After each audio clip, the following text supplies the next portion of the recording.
За. Сүхбаатарын талбай дээр өглөөний 9 цаг 25 минут болж байна. Улаанбаатарчууд ажилдаа явцгааж байна.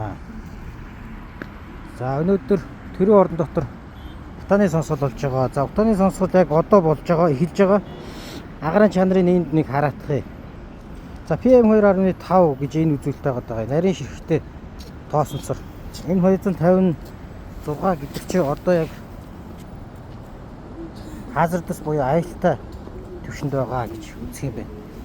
За тэгээд сонсголд оролцож байгаа санаагаа би маш тодорхой заяа 3 минутын дотор хийгээд өгчээ. Нэгдүгээр ийм асуудал байна. Одоо Улаанбаатар хот агарын бохирдлоороо дэлхийд топ 5-д ордог тийм үү? Байнга ордог. Тэгээд тийм мөртлөө энэ том асуудлыг 19 ширхэг агарын чанарын станц хэмжээд байна. Гэтэл яг Улаанбаатартай төстэй хотыг хараарай.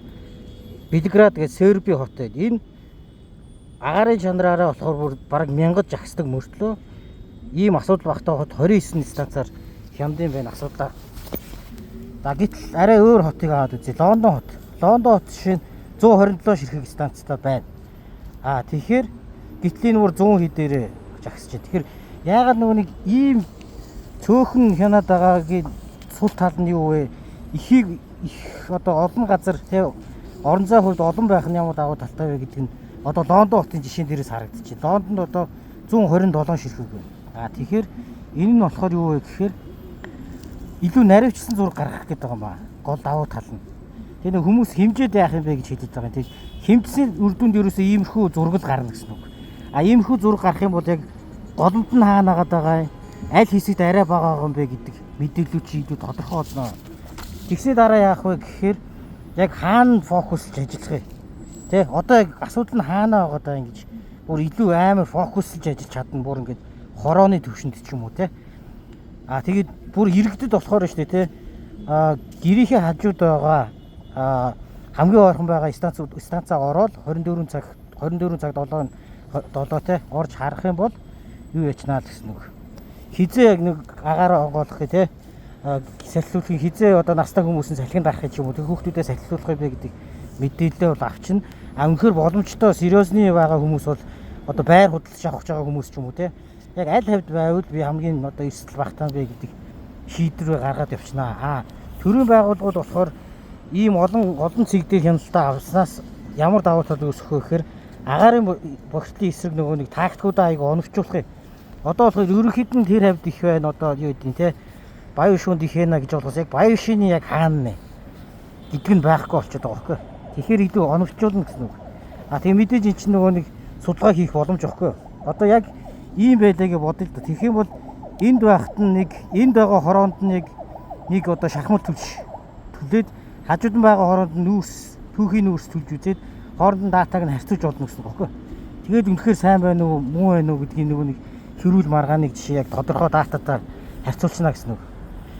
За тэгээд мэдээж ийм болоо нарийн статистик анализ хийж болохоор орон зай анализ хийж болохоор дата бэлэн болчих юм бол энэ олон сургуулийн те мэргэд одоо оюутнууд чинь бүгд энэ датан дээр үндэслээд анализ хийгээ явуулчихна гэсэн үг. За тэгэхээр биднэрт тэртээ дөрвөн одоо Улаанбаатар хот 204 хороо байгаа, маш олон сургууль байгаа, өрхийн эмнэлгүүд байгаа те энэ станцуудыг бол байгуулах хэрэгтэй гэж бодож байна. Нэмэх хэрэгтэй гэж бодож байна. Яг гэвэл ер нь бол явж хэмжиж чадахгүй бол бид нэр одоо ерөөсөө сайжруулж чадахгүй гэсэн юм менежментийн том юу гэдэг юм ба философи сайжруулалтын философи маягийн байдаг юм ба.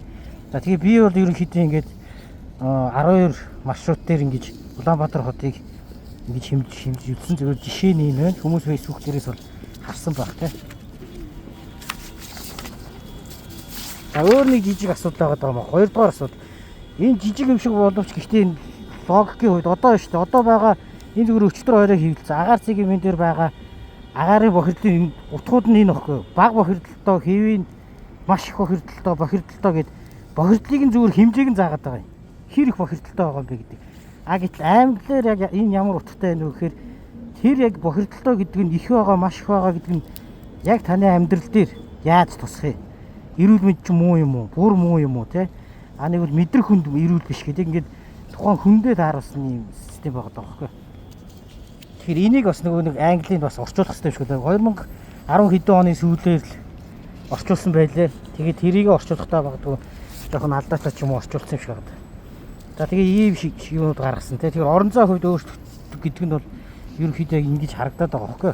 Одоо энэ улаагаад бүр ингээ хөхрөөд бүр ингээ хөрөмтөд байгаа нь бүр эсэлттэй үзүүлэлт газрууд багхгүй. Тэгэхээр энэ бол одоо чи баруун салаанаас яваад ингээд урагшаа яваад одоо бүр богдуул хүртэл ингэж ороход явхад агарын бохирдол ингэж өөрчлөгдөж байгаа байхгүй янз янз. Тэгэхээр одоо болохоор ерөнхийдөө энд нэг цэг ч юм уу нэг 2 3 газар л төлөвлөлөө цэг аваад байгаа шүү дээ. За тэгээд өөр нэг нь болохоор энэ чи өөрөөгөөсөө бүр зөвхөн нийслэл хотын асуудал биш ээ. Одоо Хинтээ аймгийн Чингис хот байна. Хинтээ аймгийн Чингис хотод бол бас PM2.5 жишээ өндөр газрууд бас байна.